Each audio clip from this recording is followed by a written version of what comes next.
দিনাজপুরের খানসামা উপজেলায় এক তরুণ স্বপ্ন দেখার পাশাপাশি তা বাস্তবে রূপ দিয়ে দেখালেন। রোবট তৈরির পর এবার তিনি বানালেন বিমান। উপজেলার ভেরবেরি ইউনিয়নের গোয়ালপাড়া গ্রামের রঞ্জিত রায়ের ছেলে অনুকূল রায় নিজ উদ্যোগে তৈরি করেছেন একটি বিমান। এর নাম দিয়েছে দ্য রয়্যাল স্কাই 110। অনুকূলের বাবা পেশায় একজন কাঠমিস্ত্রি হলেও ছেলের ছোটবেলা থেকেই বিজ্ঞান ভিত্তিক কাজে আগ্রহী। এর আগে তিনি একটি রোবট তৈরি করেছিলেন, স্থানীয়ভাবে ব্যাপক সাড়াও ফেলেছিলেন।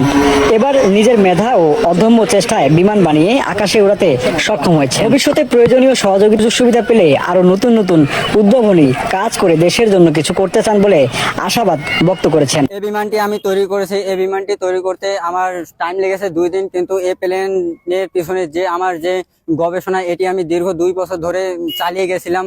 গত 2023-এ আমি একটি রোবট তৈরি করেছিলাম। সেটি ব্যাপকভাবে ভাইরাল হওয়ার পরে আমি একটি প্লেন তৈরি করা আসলে আমার একটি আগ্রহ জাগে। সেখান থেকে আমি প্লেন তৈরি করা নতুন ভাবে শুরু করি এবং সেখানে প্রায় 4 দিনের মতো কাজ করে একটি প্লেন তৈরি করার পরে এর যে হার্ডওয়্যারগুলো সেগুলো কিনতে পারিনি। সেই কারণে আমার প্রায় দীর্ঘ 2 বছর ওয়েট করতে হয়েছে। স্থানীয়দের মতে মেধাবী এই তরুণের সাফল্য শুধু পরিবার নয়, পুরো উপজেলার জন্য গর্ব। সরকারিভাবে আর্থিক সহযোগিতা পেলে এই অনুকূলের স্বপ্ন পূর্ণতা পাবে।